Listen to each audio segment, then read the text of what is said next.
Muy buenos días. Buenos días. Para comenzar, como lo anuncia el título, vamos a comenzar con la segunda bienaventuranza, que en esta traducción que he elegido se titula Felices los afligidos, porque serán consolados a través de la especial figura del Beato Angélico. Para comenzar, como ya ha sido compartiendo, coincidencia o no, el Papa Francisco ha comenzado una serie de catequesis en torno al tema de las bienaventuranzas. Y ya tocó este tema de los que lloran. Y en ese tema, cuando él exponía, me encontraba con una frase muy interesante que es con la que quiero comenzar.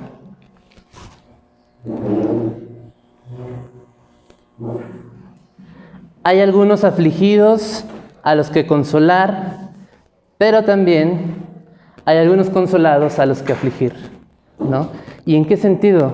Pues un poco esta exposición va en torno a aclarar esta frase y a adecuarlo de alguna forma a la vida y al testimonio que el Beato Angélico nos ha dejado por medio de su predicación muy especial que también acabamos de recordar en estas fechas pasadas.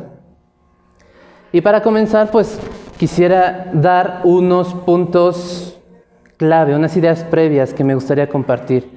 No estoy seguro de que si vamos a oír 8 veces distintas una introducción a las bienaventuranzas, pero habrá puntos en los que coincidamos y habrá puntos en los que no. Entonces pues ya cada uno podrá ir discerniendo pues la que mejor le parezca, la que más le agrade. Por mi parte, les quiero decir que las bienaventuranzas entran en la predicación de Jesús como el código del reino de Dios. El evangelista Mateo las pone como una enseñanza muy solemne. Jesús subió al monte, y como sabemos, el monte generalmente está relacionado a la presencia de Dios. En muchas religiones, en muchas culturas, ese subir, ese ascender a la altura, pues es el lugar de Dios. Y también nos dice el evangelista que había gente de varias regiones que lo seguía. Cuando uno se pone a ver en qué lugares, en qué regiones está nombrando el apóstol, el evangelista, se da cuenta de que prácticamente en todos los lugares de Israel hay alguien que lo está siguiendo. Es decir, de alguna forma el reino de David se está uniendo en torno a Jesús. Y luego Jesús sube a esa esfera divina, Jesús sube al monte, y a diferencia de Moisés, que se quedaba pues como un punto intermedio entre Dios y el pueblo, y lo que decía Dios le hablaba a Noé, y Noé después se lo repetía al pueblo. Jesús no necesita. Jesús habla directamente desde sí mismo porque Él es Dios, el Dios con nosotros. Se sienta en ese lugar, arriba de ese monte, porque Él pertenece a esa esfera divina. Y por último, se pone a enseñar. No nos da informaciones, no da teorías. Enseñar es compartir algo que se tiene que hacer vida. Es algo que no nada más pues es, como ya decía, un conocimiento teórico, sino que también es enteramente práctico. A partir de eso, entonces, la primera y la última bienaventuranza son ese marco, porque están en presente, en tiempo presente. Bienaventurados son, o sea, ya están aquí esos bienaventurados. Y las otras 6 bienaventuranzas están en un tiempo futuro, porque serán bienaventurados los que son los que están tristes, porque serán consolados, ¿no? Y de esas 6 tenemos 3 que enuncian algo negativo, con una esperanza de mejorar, y otras 3 que enuncian algo positivo, con una esperanza de ser reconocidos, de ser pues, recompensados de alguna forma. Entonces, esta bienaventuranza entra como la primera en ese grupo de anhelos que el evangelista está proponiendo.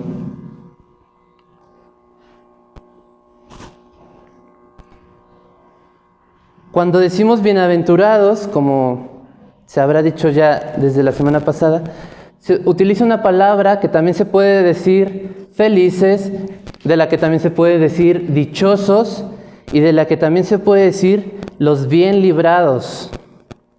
Es muy interesante porque la palabra común para hablar de felicidad era eudaimonía.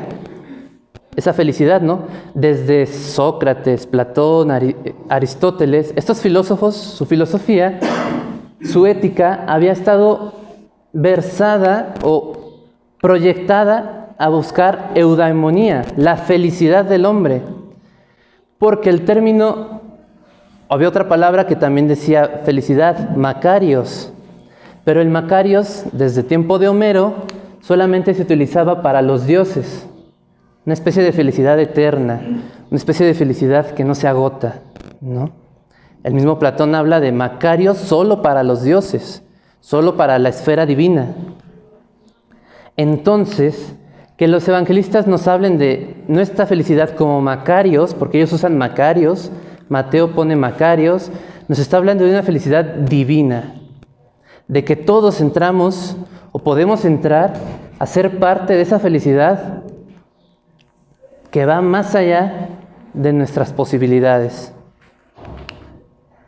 También es muy interesante la posible traducción de bien librados.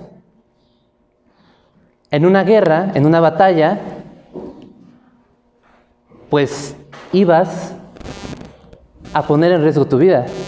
Ellos sabían, la gente estaba dispuesta a poner en riesgo su vida por lo que creía que era lo bueno, lo verdadero. Y cuando regresaban, no regresaba toda la gente que iba a esas batallas. Solamente regresaban unos cuantos. Aquellos que regresaban de la batalla eran bienaventurados. Habían sido bien librados. Entonces, eso nos revela también en las bienaventuranzas un aspecto de don, porque es algo que Dios nos ofrece, que nos ofrece para que nosotros lo tomemos y estamos dispuestos, para que nosotros optemos por ello, pero también es una tarea, es algo por lo que tenemos que esforzarnos, es algo por lo que tenemos que batallar. Y cuando regresemos de esa batalla, si regresamos bien librados, vamos a ser bienaventurados, vamos a ser los bien librados. En el segundo punto, la palabra que sigue, los que se afligen, los que lloran, los que están de luto. La palabra que ahí se utiliza es pentos, los que tienen un dolor. Felices los que tienen ese dolor, que se ha identificado como un dolor interno, como un dolor que nos hace relacionarnos con Dios. Cuando alguien tiene la experiencia de perder a alguien muy cercano, a alguien muy querido, pues eso nos hace valorar la vida y eso nos hace de alguna forma también voltear a aquello que nos promete una vida que no se acaba, a Dios mismo, a una esperanza, a saber que aquella persona pues no puede dejar de existir así nomás, ¿no? Sino que tiene que haber algo más. Entonces ese dolor, sobre todo los monjes, los primeros monjes, padres del desierto, son aquellos que relacionaron este dolor con esa idea. Un dolor que nos acerca a Dios, que nos acerca a los demás. Esas lágrimas que pues todos hemos derramado alguna vez, nos dirá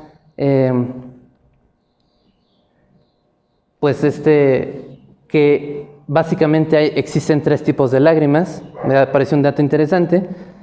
lágrimas basales, que es decir, la lubricación del ojo natural, que pues eso cualquier ser vivo que tenga ojos lo tiene.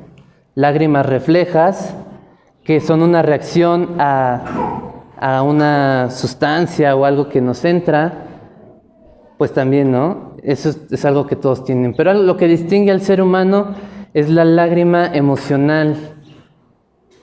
Esto es algo que se aprende. Se aprende porque es una comunicación no verbal. Porque se vuelve, por ejemplo, para el bebé que nace, dirían, él nace con la lágrima basal, porque pues no ha usado los ojos. Entonces, pues en lo que prepara, pues, salen las lágrimas. Pero cuando un bebé llora, por ejemplo, se da cuenta de que recibe una respuesta, ¿no? Cuando estamos en nuestra etapa más vulnerable, más indefensa, las lágrimas se convierten en ese medio de comunicación. Las lágrimas se convierten en ese, pues sí, ese grito de necesidad, ¿no?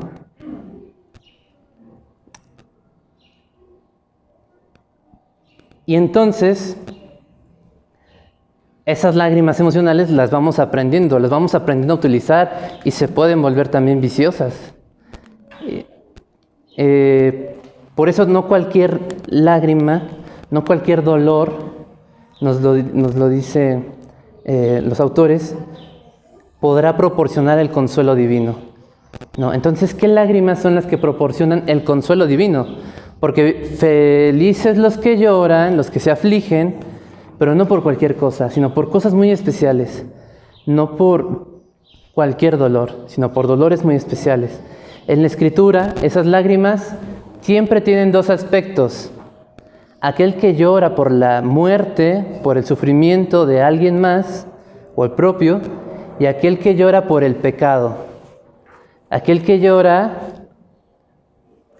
por haber ofendido, por no saber amar, ¿no? Entonces, ubicándonos en esta dimensión, en ese tipo de lágrimas, en ese tipo de aflicción, que nos promete un consuelo divino, que es lo que a los paisanos de Jesús, a la gente de Jesús, le afligía, le hacía llorar. Y para entender eso nos remitimos al Antiguo Testamento. El Antiguo Testamento nos dice el profeta Isaías: el Señor me ha enviado para dar una buena noticia a los que sufren, para vendar los corazones desgarrados, para proclamar la liberación a los cautivos y a los prisioneros la libertad, para proclamar el año de gracia del Señor, el día del desquite de nuestro Dios, para consolar a los afligidos, para cambiar su ceniza en corona, su luto en perfume de fiesta, su abatimiento en traje de gala. Aquí nos encontramos cuando el pueblo de Dios se encuentra exiliado, se encuentra sacado de su país, desterrado, en un país extranjero, donde se burlan de ellos, donde los esclavizan. Y el profeta el profeta es mandado a dar ese consuelo, a dar la libertad. ¿Cuáles son las aflicciones, yendo por esa línea, de las que el Señor nos promete un consuelo? Pues las aflicciones que nos oprimen, las aflicciones que no nos dejan ser persona, las aflicciones, los dolores que no nos dejan ser, realizarnos, no nos dejan ser buenos. Y después se actualiza cuando llega Jesús, lo podemos encontrar esa otra parte en el Apocalipsis. Cuando el Cordero vence, cuando el Cordero llega y se pone en el centro de la ciudad de Dios, aquellos que están con Él serán su pueblo. Dios mismo estará con ellos, les secará las lágrimas de los ojos.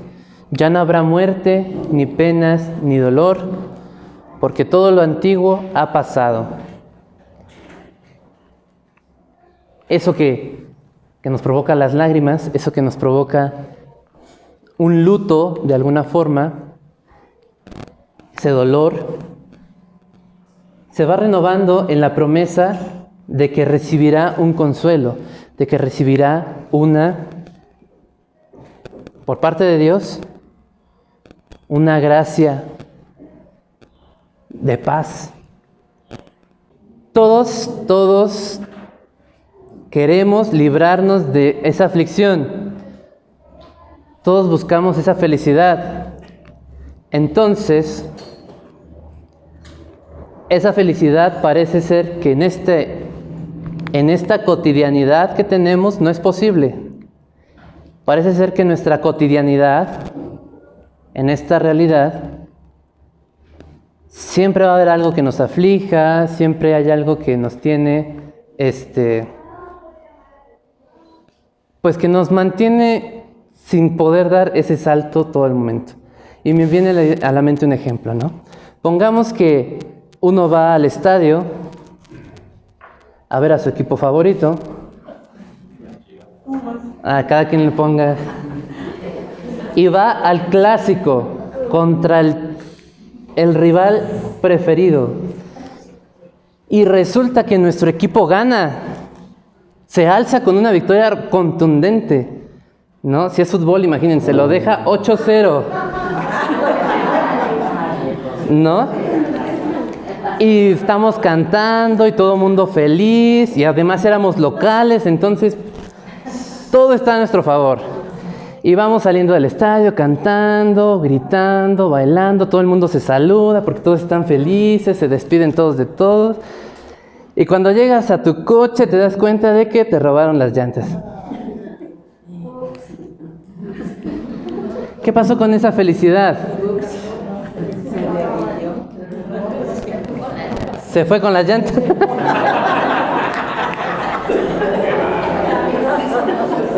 Muchas de las cosas que nos dan alegría, lamentablemente descubrimos que no duran como quisiéramos en este orden de cosas.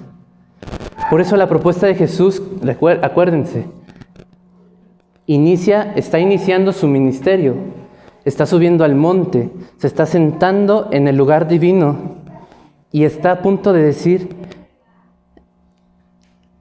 de proclamar cómo es el reino, cómo tiene que ser el reino.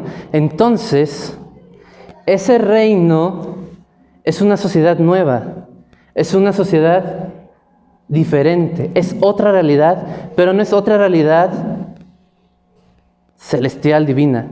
Es otra realidad en esta misma historia, es otra realidad en esta misma realidad que tiene que ir poco a poco dándole la vuelta. Por eso dice, se anhela esa realidad futura, pero se crea una sociedad nueva.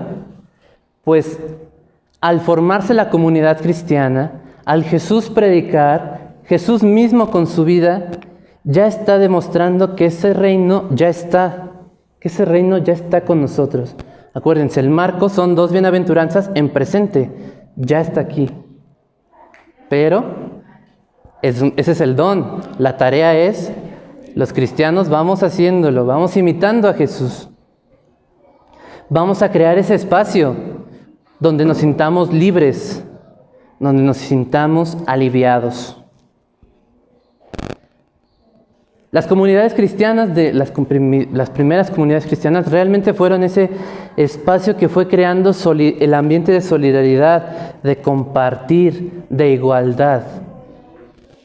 Siguen siendo la utopía, pero la utopía a realizar. Es algo a esperar, pero es algo a trabajar también. No basta con predicar, pues algún día van a ser felices, lloren todo lo que quieran, algún día van a ser felices, ¿no? No basta con predicar este mensaje diciendo que hay otra posibilidad, sino que hay que verse esa posibilidad. Y la comunidad cristiana tiene que ser ese lugar donde uno puede estar así. No se trata de imponer, porque a diferencia de Moisés, Moisés dio leyes, ¿no? No robarás, no matarás, no hagas esto. Lo de Jesús, Jesús hace ofertas, ofrecimientos. Felices los que lloran, porque serán consolados. Si tus lágrimas las conviertes en este medio para hacer el reino presente, recibirás el consuelo. No se trata de convencer ni de imponer, sino de anunciar. Existe otra realidad, existe otra posibilidad. Y está a la vista, ¿no? Aquella ejemplar cita de las primeras comunidades cristianas. No, miren cómo se aman. Es lo que Jesús quiere, ¿no? A lo que Jesús nos llama.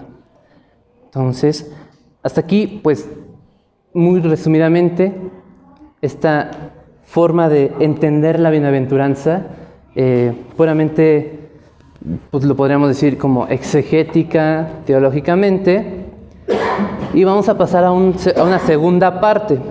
Pero antes de pasar a esa segunda parte, pues aprovechando que nuestro tema, pues es el beato angélico, que la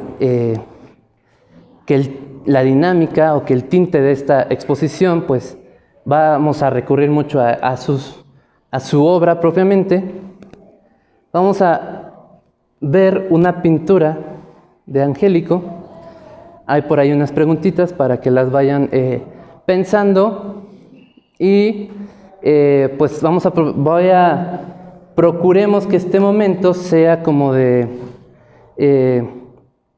interiorización, que vayamos dando pasos lentos, pero que vayan marcando algo dentro de nosotros, ¿no? Entonces, pues vamos a dejar unos minutitos como para pues ir dando pie a esa reflexión personal, ¿de acuerdo?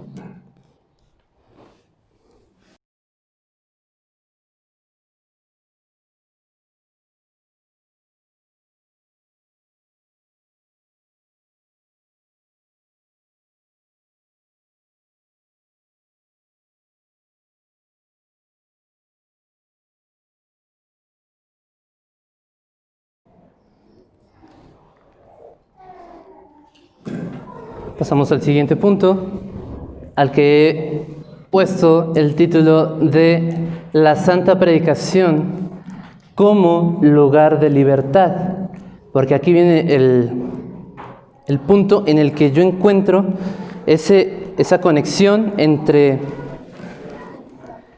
la vida del beato angélico con esta bienaventuranza específicamente.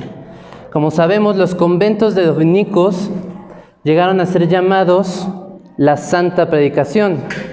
Eran lugares completamente familiares en cierto sentido, porque había una comunidad de religiosos,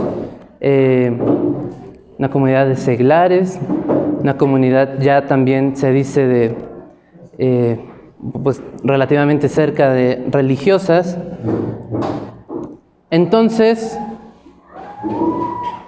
esa imagen que tenemos allí es la iglesia triunfante y la iglesia militante que está en Florencia. Y de alguna forma vemos allí cómo los dominicos, los frailes, ya son representados como una ayuda para la vida de la iglesia en la salvación, ¿no? Que también se ha dicho que es uno de los lemas de la orden, ¿no? La predicación para la salvación. Pues los dominicos habían llegado a un esplendor muy rápido, como varias órdenes mendicantes de esa época. Podemos ver que ya había algunos santos, ya se hace mención de un rito propio. Lo que vemos aquí son detalles en los libros de cantos, los libros del coro. Pues se representaba ya, por ejemplo, el patrocinio de Domingo, que es Domingo con sus hijos con sus hermanos y hermanas, ¿sí? Hermanas, protegiéndolos, ya como, pues, por la fama de santidad que tenía. Ya hay varias fiestas, ya hay varios... O sea, la vida religiosa a través del carisma dominicano había tenido un gran esplendor. Pero pues ese esplendor llegó a su decadencia, ¿no? ¿Por qué? Vemos que pues los frailes de repente se empezaron a dar una vida muy cosmopolita, ¿no? Porque pues eran frailes preparados, eran grandes maestros que eran llamados a ocupar grandes cargos en las universidades, a ocupar cargos muy importantes en la corte, con reyes, con príncipes. Había hijos de gente noble que se habían integrado también, que les había parecido, que habían tenido a bien integrarse. Entonces, de alguna forma, la vida religiosa tuvo una decadencia. Además, pues hubo una epidemia de peste, entonces los conventos andaban en crisis. Estamos hablando del siglo XIV. Pero surge una figura muy luminosa, una figura mística, pero también gran política, gran activista, diríamos hoy de alguna forma. Catalina de Siena, aquí la representan recibiendo al Papa, una mujer que iba con los cardenales, una joven seglar, laica, analfabeta. Ya después nos dirán más cosas de ella, porque también está en este calendario. Pero ella, en su inmensa actividad, le toca pues que la iglesia se divide, que hay dos papas, ¿no? Y ella trabaja por esa unidad, por recobrar la unidad que precisamente hoy que celebramos la Cátedra de San Pedro, pues es un tema también que tenemos pues muy a la mano. Entonces, como ya decía, esta figura de Catalina alcanza para renovar tanto políticamente como espiritualmente. Y a partir de ella se comienza una reforma en la orden. Esa reforma, del lado izquierdo tenemos la muerte, el tránsito de Santa Catalina, porque el confesor de Catalina, Raimundo de Capua, fue después maestro de la orden. Como ustedes sabrán, la orden de predicadores no se dividió en otra orden, pero interiormente sí hubo una división. Se formaron congregaciones. Las congregaciones incluían conventos de estricta observancia, conventos en los que no se salía, conventos en los que incluso el hábito se dice que pues, era un poco más largo, una vida un poco más de los orígenes, más monástica, ¿no? Entonces, no hubo una división en la orden, pero sí hubo una división al interior, ¿no? Las provincias estaban formadas por conventos, por los frailes que estaban en una provincia eran conventuales, los frailes que estaban en la congregación, varios conventos de estricta observancia, que no se revolvían, tenían un gobierno aparte, eran como otra provincia, pero se le llamaban congregación, y tenían frailes observantes. Había frailes conventuales y frailes observantes, en provincias y en congregaciones. Ese fue el paso que se dio para renovar la vida, para darle un impulso nuevamente a la observancia, a la vida religiosa. En medio tenemos a Antonino de Florencia, un teólogo de derecho, licenciado en derecho, pero también en moral, muy reconocido en su tiempo, que impulsó esta reforma, que impulsó esta renovación. Antonino de Florencia después llegó a ser cardenal, entonces pues una persona muy importante y era muy apreciada en toda la iglesia, y esa renovación llegara a su culmen o a una radicalización con el personaje que tenemos a la derecha, que es Jerónimo Savonarola, en Florencia, de hecho la misma comunidad que Antonino. ¿Y esto por qué? Porque el Beato Angélico participa en estos conventos de Florencia. En Santa María de Novella es un convento de la provincia. De ese convento se sale un grupo de Antonino para formar Santo Domingo de Fiesole, donde se hace una congregación para la estricta observancia. Y después, Lorenzo de Médicis, si no me equivoco, propone fundar dentro de la ciudad un convento observante de la congregación que se llama San Marcos, ¿no? Y el beato Angélico comienza su vida en Santo Domingo de Fiesole, es decir, es un fraile de la congregación, es un fraile observante, ¿no? Atención, es muy importante, es un fraile observante, de estricta observancia, que le interesa la vida religiosa. Guido Di Pietro, un joven ilustrador que comienza a trabajar en este ambiente renacentista, en este ambiente de novedad, entra a la orden de predicadores junto con su hermano y se cambia el nombre a Giovanni di San Domenico o Juan de Santo Domingo, pero después le ponen el lugar de donde era, de Fiesole, entonces Juan de Fiesole.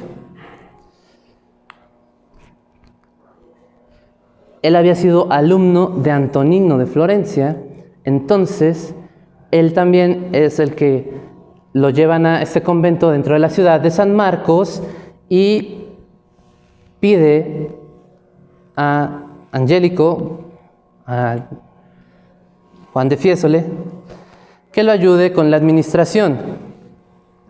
A la par de todo esto, pues también sigue desarrollándose como artista, como pintor.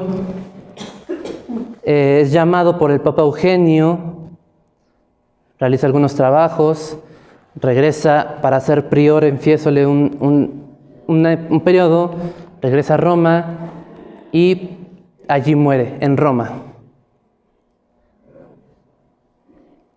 Por lo tanto, si decimos que el beato pertenecía a la congregación, a la vida observante, era alguien que estaba preocupado por las costumbres, que estaba preocupado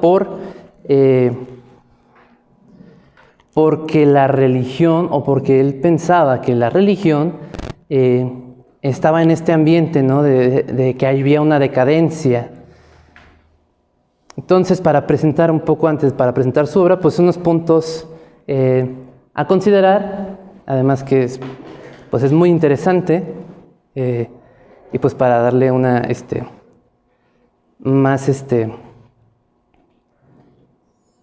para que podamos un poco apreciar en este aspecto. La obra que tenemos a la izquierda es La Virgen con el Niño, de Lorenzo de Mónaco. Lorenzo de Mónaco era un monje y él la ponen en el año 1400, o sea, en el límite de la Edad Media. Ya se acabó la Edad Media. Él representa un estilo que se le conoce como el gótico internacional. En el punto en medio tenemos a la Virgen y el Niño, pero esta es de Masaccio. Masaccio, que fue uno de los primeros renacentistas, de los primeros que tuvo acceso a la cultura griega y que presenta un cambio. Y el último, del lado derecho, es de Angélico, que presenta 426, si no me equivoco, 25, y podríamos ver un cambio, por ejemplo, en la posición del niño. Si se alcanzan a ver, el niño al principio les costaba sentarlo, lo ponen parado, y poco a poco la técnica se fue perfeccionando. Una de las cosas que también se resalta de Angélico es la sencillez. Vean la silla en la que está sentada la Virgen, ¿no? Como en Angélico, pues la silla pues casi ni se nota, ¿no? Como si estuviera por ahí, se ven las orillitas, ¿no? Bueno, habría que hacer un más acercamiento, pero en el mismo rostro pues se nota una cierta dulzura, ¿no? Que se va perfeccionando. Y, por ejemplo, otro detalle que también se decía era el vestido. Si se fijan cómo cae el vestido de la Virgen, en el primero es así como si estuviera duro, y después se van aprendiendo a darle caída, ¿no? Además, Angélico recurría mucho a la naturaleza y a la arquitectura. Entonces aquí vemos, aquí, ¿dónde está? El arco de arriba es un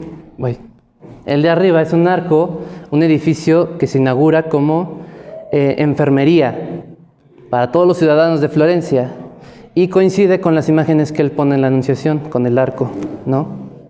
El de en medio es un patio de Santo Domingo de Fiesole, que después él va a poner en esa imagen, ¿no? De alguna forma. La de este lado no se nota muy bien, pero es el paisaje de camino de Fiesole a San Marcos, que es como 1 hora de camino, pero en ese camino hay varios sembradíos de olivos que también pues se ven reflejados allí en el fondo de esa escena de la visitación.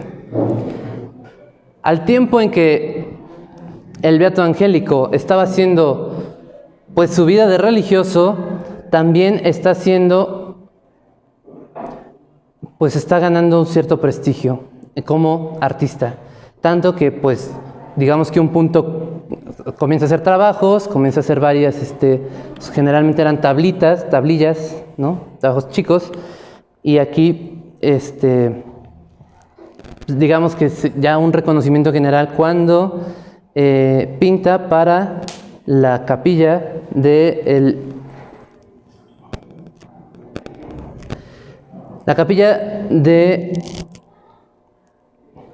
¿dónde está? La capilla de los Medici, una familia muy importante, ahí mismo en Florencia, ¿no? Entonces eso pues también nos da Lorenzo de Mónaco, el que había hecho la primera Virgen, solamente pinta alrededor, ¿no? Ya no acaba, y al que contratan para acabar, lo cual nos habla ya de un prestigio que tenía en la ciudad, es Angélico, para terminar el interior del tríptico, ¿no? También tenemos el retablo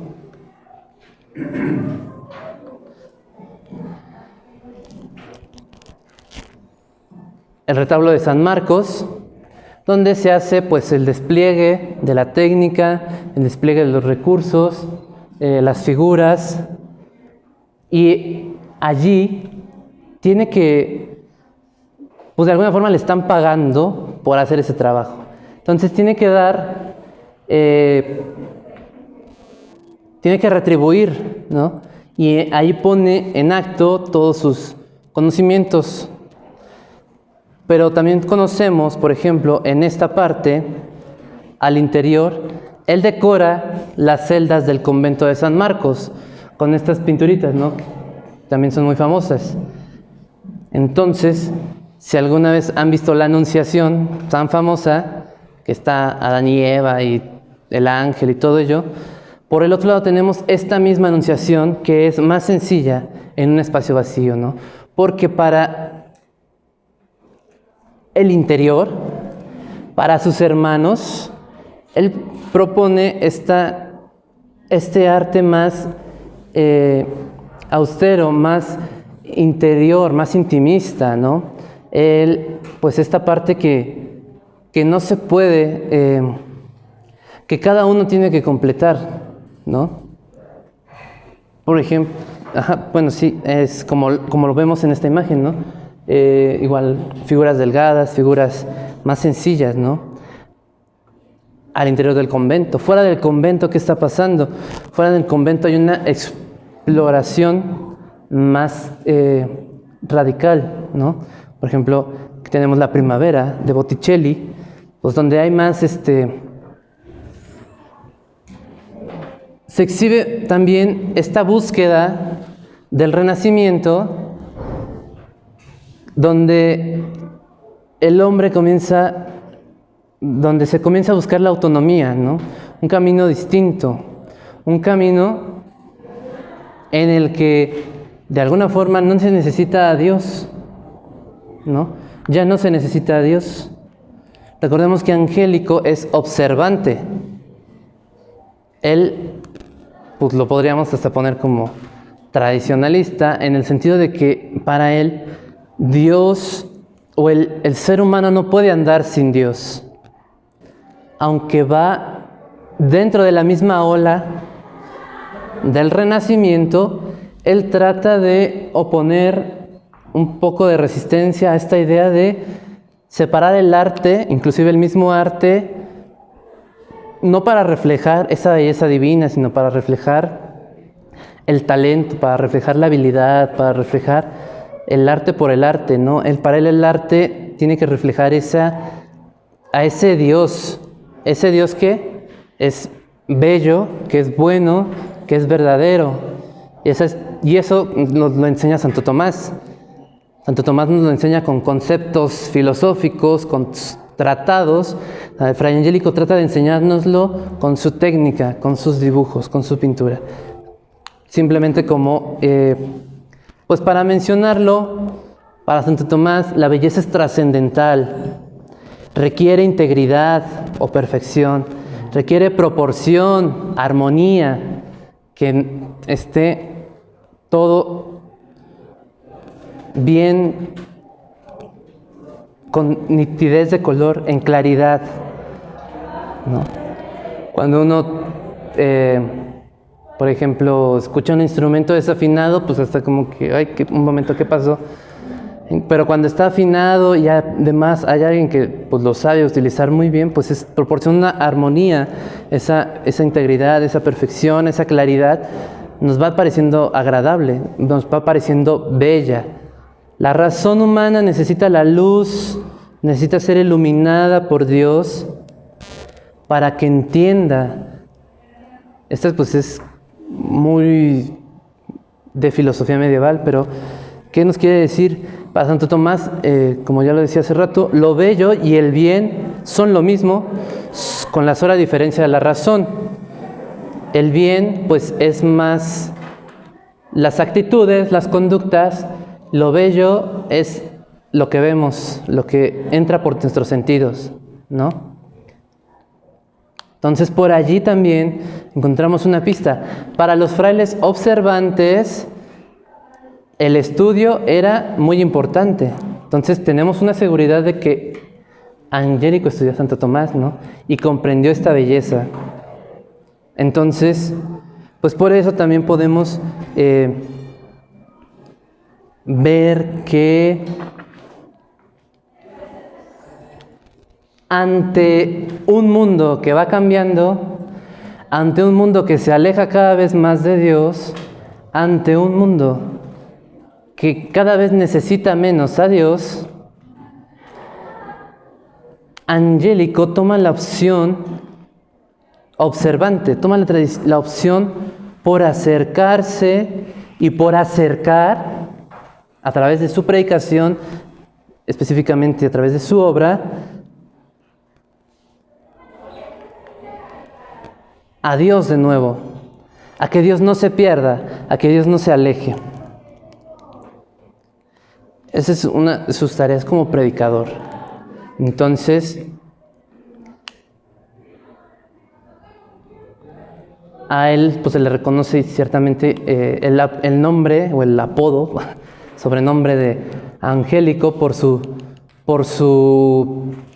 formas, ¿no? Por sus rostros.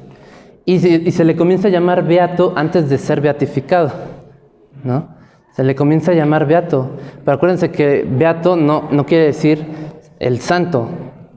Beato quiere decir el bienaventurado, el dichoso, el alegre, el bien librado. Angélico, que quería proponerle a la sociedad pues esa realidad, ¿no? Que no olvidara esa parte. Acuérdense que el reino ya está aquí, pero hay una tarea, y Angélico de alguna forma entendió su tarea, y la quiso compartir y la quiso manifestar a través de su arte. Entonces, pues, vamos a pasar a la tercera y última parte.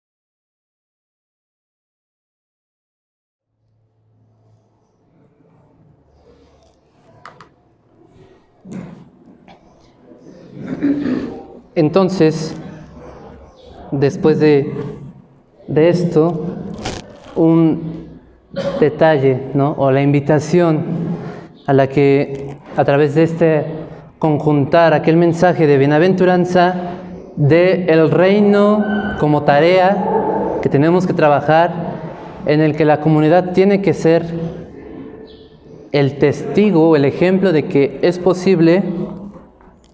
Vamos a esta tercera y última parte, ¿no? Dice el mismo profeta, siguiendo en esta línea de Isaías, del destierro. La voz de Dios en labios del profeta, como a un niño a quien su madre consuela, así los consolaré yo, ¿no? Y ahí hay una representación en la que parte de la leyenda nos cuenta que Fra Angelico, pues lo visitaban también esas figuras divinas, ¿no? Esas figuras celestiales. Cuando las pintaba parecía que las estaba copiando, que las veía, ¿no? Por eso lo han representado de alguna forma así. Y esa imagen que tenemos ahí representa un pasaje muy concreto. Este es Giorgio Vasari, uno de los historiadores del arte más reconocidos, le dedica a Angelico pues una parte de su obra, ¿no? Y de lo que comenta él dicen algunos que Fray Giovanni no tomaba los pinceles y en primer lugar él no había hecho oración, ni hizo nunca un crucifijo en el que no bañase de lágrimas su cara, por lo que ciertamente se le conoce en las aptitudes y de las figuras suyas, la bondad del gran espíritu suyo. Nos está haciendo referencia a ese espíritu devoto, a ese espíritu de tarea, a ese espíritu de aquel que vaya a la batalla y que regresa bien librado, que regresa victorioso y se esfuerza por compartir lo que ha visto. Recordemos que angelical, esa palabra ángel quiere decir mensajero.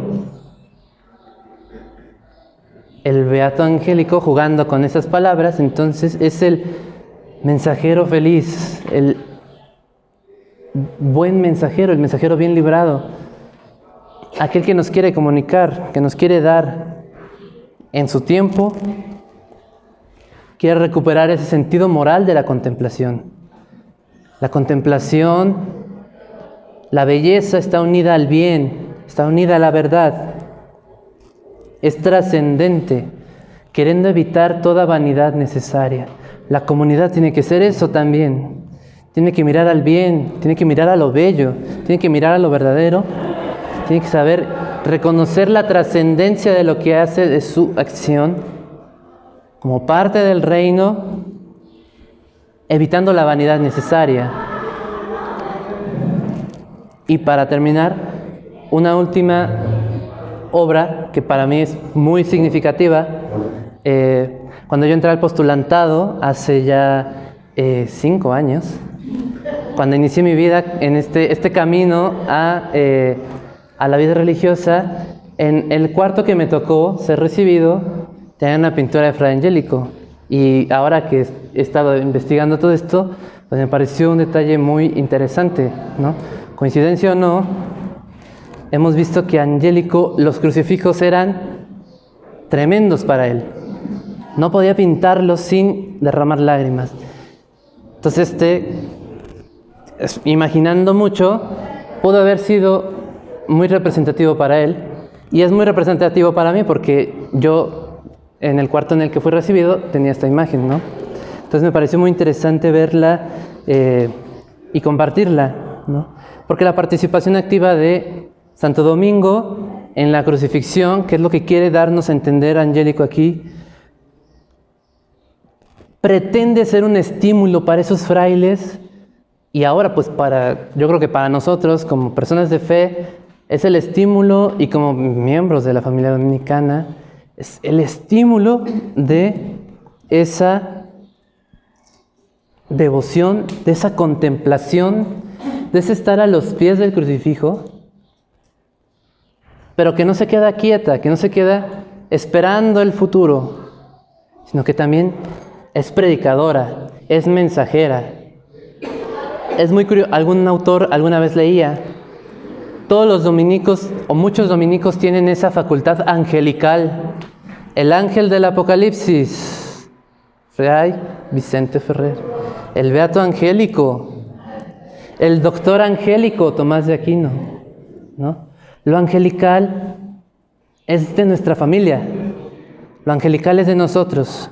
¿En qué sentido? En el sentido de mensajeros, en el sentido de esa pureza, de esa sinceridad, de esa rectitud, ¿no? Que se quiere compartir, que se contempla, que contemplamos y que a la vez queremos dar. Esta imagen pues representa la figura muerta de Jesús siendo asistida por Santo Domingo, que le abraza al madero con profunda pena y desolación. Hay muchos detalles que se podrían decir, ¿no? La misma forma en que pone la sangre, la misma forma en la que pone el cuerpo, pues ya da también rasgos de un conocimiento más, de mayor conocimiento acerca del cuerpo humano, de la anatomía. Todo eso es el ambiente, es el contexto de la Florencia, que se ha reconocido como el 400 de los años de ese siglo. Era un ambiente cosmopolita, era un ambiente de ciencia, de arte, era un ambiente de ingeniería, de arquitectura, la famosa cúpula de la Catedral de Florencia, que tardaron un montón en hacerla porque era inimaginable. En medio de todo ese ambiente que cada vez se va alejando de Dios, Angélico pues está representando esa resistencia, a ese querer hacer que no se olvide el mensaje de Dios, ¿no? Cualquier parecido con nuestra realidad es mera coincidencia. Ahí está la tarea de hacer el reino presente. Santo Domingo, pues en los detalles también muy marcado. Algunos les llama mucho la atención la mano de Santo Domingo, que está muy detallada, ¿no? Que esta se le ve, así como las venas. Y la leyenda, que eso me parece también muy interesante, la leyenda dice, que esto pues es casi mito, pero pues no está de más decirlo, compartirlo, que el rostro de Santo Domingo es un autorretrato de Angélico. No se sabe, es como la leyenda, no sabemos. Pero pues es interesante saberlo, ¿no? Y me pareció algo que pues debía ser compartido, ¿no? Todas las ideologías que se estaban moviendo en esa capital del conocimiento, de la ciencia, del arte, en medio de todo eso, el apostolado que Angélico tomó fue considerar el arte como medio, no como fin. ¿Como medio de qué?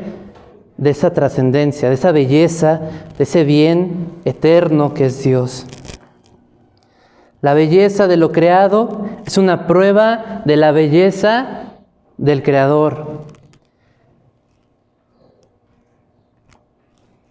Y a través de esa belleza que él puede representar, quiere suscitar el ánimo, quiere suscitar la admiración, quiere suscitar el entusiasmo de sus compañeros del convento. Esta imagen está en el claustro, dentro del convento, digamos, ¿no? El claustro, en una pared, sobre una pared, ahí está esa imagen que quiere precisamente esto. Entonces, pues para mí allí está esa invitación, ¿no? Para mí allí está ese mensaje.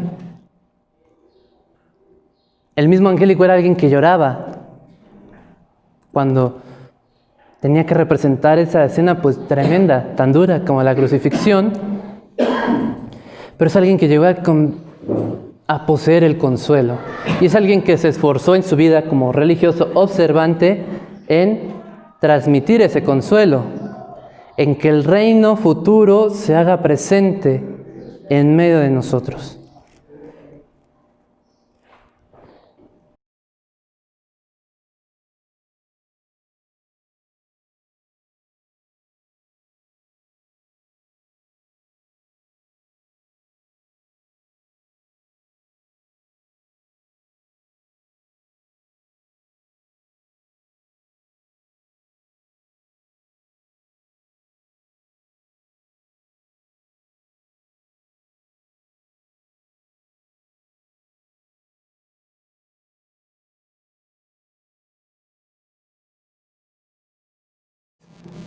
Entonces, vamos a pasar a las conclusiones. El consuelo prometido por Dios se realiza en Jesús, con su actividad curativa, con su enseñanza, con su perdón. Él proporcionó el consuelo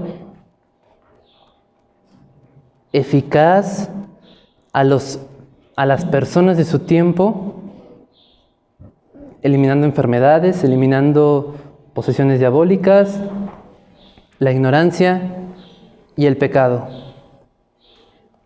La familia dominicana, como santa predicación, haciendo historia, recordando la historia, haciendo memoria, tiene que ser ese lugar para vivir y predicar esa realidad del consuelo, esa realidad del reino capaz de consolar. Y dice el Papa Francisco, hay que despertar a la gente que no sabe conmoverse ante el dolor de los demás. ¿Se acuerdan de la frase con la que empezaba? Hay afligidos a los que consolar, pero también hay consolados a los que afligir. Hay personas que están tan acomodadas, a veces nosotros estamos tan acomodados, que somos indiferentes al dolor, que somos indiferentes también a la aflicción, al luto de los demás. Entonces, ese afligir a los consolados, pues es una actividad que como predicadores, como mensajeros, tenemos que nosotros también participar de esa, de lo angélico, de lo angelical. Despertar a la gente que no se sabe conmover ante el dolor de los demás. En el lenguaje de las lágrimas siempre hay algo sagrado. Las lágrimas sustituyen a las palabras, porque expresan cuánto de indefinible y de inconsolable se contiene en el dolor. Las lágrimas detienen todo diálogo. Ante las lágrimas no cabe hacer otra cosa que callar.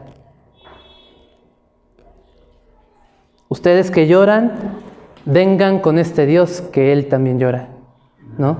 Recordando una frase de Víctor Hugo. Y pues también es muy conocido aquel punto de que el versículo más corto de la Biblia, 2 palabras, Jesús lloró, ¿no? Él también fue afligido, Él también estuvo de luto, Él también tuvo ese dolor. Pero la realidad del reino que comenzó a vivir fue capaz de darle ese consuelo, fue capaz de ser más. La primera comunidad cristiana vivió esa aflicción cuando mataron a su maestro, pero fue capaz de manifestar el reino. Los dominicos de Florencia del siglo XIV, del 480, tenían también una aflicción, un dolor, esa decadencia en la vida religiosa, ese mundo que se separaba cada vez, que se empezaba a separar de Dios. Les provocaba también lágrimas, no sé, al beato Angélico, ¿no? Incluso cuando pintaba.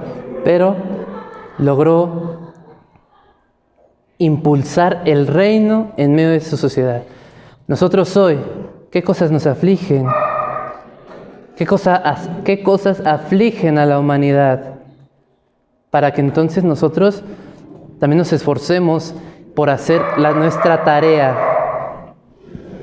Y termino con una cita del Papa Francisco en su exhortación apostólica, Cristo vive, cuando habla a los jóvenes. Quizás aquellos que llevamos una vida más o menos sin necesidades, no sabemos llorar. Ciertas realidades de la vida solamente se ven con los ojos limpios por las lágrimas. Los invito a que cada uno se pregunte, ¿yo aprendí a llorar? ¿O mi llanto es el llanto caprichoso de aquel que llora porque le gustaría tener algo más? Ese llanto no provoca el consuelo de Dios en esta diferencia que hicimos al inicio. La misericordia y la compasión también se expresan llorando. Si no te sale, ruega al Señor que te conceda derramar sus lágrimas por el sufrimiento de otros, que podemos decir también es una tradición dominicana, que el mismo Santo Domingo lloraba en las noches preguntando, ¿no? ¿Qué será de los pecadores? Yo el primero de ellos. ¿Qué será de nosotros? Ten piedad de nosotros, ¿no? Angélico las derramaba cuando dibujaba, cuando pintaba esa escena tremenda de la pasión, ¿no? ¿Qué será de nosotros que somos capaces de crucificar al Mesías, al Señor?